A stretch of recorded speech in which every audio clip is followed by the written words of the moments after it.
40 femmes journalistes chargées de couvrir la politique publient une tribune dans le journal Libération le 5 mai.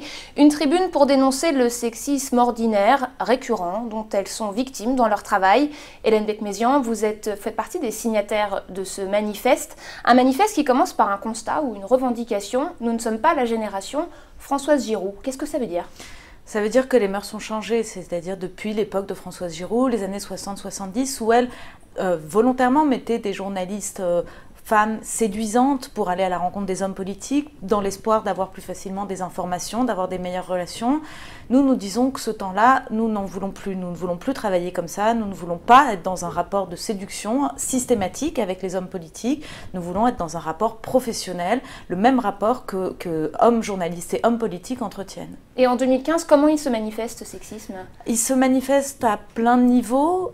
En général, quotidiennement, ça peut être une petite phrase, une petite remarque un peu déplacée, parfois qui n'est même pas relevée. Ça peut aller plus loin, ça peut aller à des gestes déplacés, ça peut aller jusqu'à du harcèlement, parfois chez certaines filles, comme c'est raconté dans cette tribune à travers des exemples qui sont très parlants.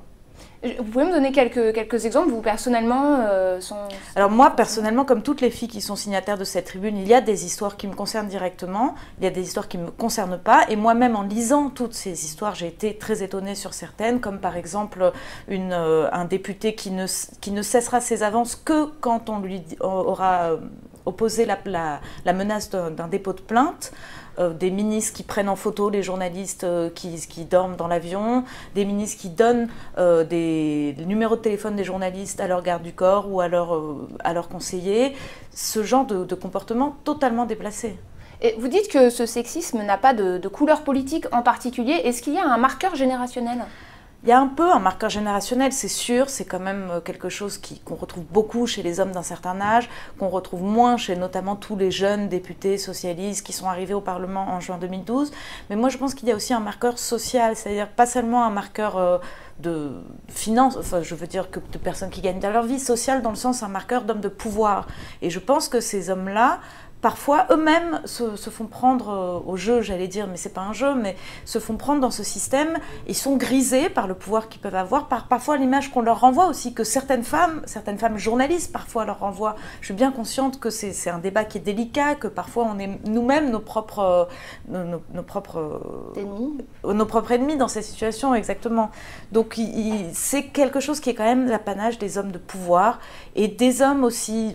De toute façon, c'est ce qu'on retrouve le plus dans les milieux de pouvoir, des hommes blancs, des hommes qui sont, voilà, les hommes blancs âgés de pouvoir sont effectivement en général ceux qui sont le plus sexistes et machos. La majorité des signataires a souhaité garder l'anonymat. Vous retournez à l'Assemblée dans quelques heures. Vous attendez à quel accueil ? Alors je pense que cet après-midi, peut-être demain, je vais avoir droit à des remarques un peu, on va dire, des blagues plutôt, que je prendrais bien, du style, si je vous dis ça, vous allez dire que c'est sexiste. Bon, j'ai reçu aussi plein de SMS de soutien, de femmes députées, mais d'hommes députés aussi, donc je pense qu'il y a beaucoup de gens qui vont me féliciter, qui vont approuver la démarche. Et après, les jours qui suivront, je pense vraiment pas que ça ne m'handicapera dans mon travail, et aussi parce que j'ai la chance de travailler dans un journal qui s'appelle Le Monde, et qui est quand même un journal, comme on dit, de référence, et qui me protège. C'est aussi la raison pour laquelle j'ai accepté de signer en mon nom, parce que je sais que ma rédaction me soutient, me protège, et je sais que face aux hommes politiques, d'être une journaliste du Monde, ça protège. Merci Hélène Becmézian pour ces précisions, et pour aller plus loin, je vous invite à lire cette tribune qui se trouve en lien sous cette vidéo. Bonne lecture.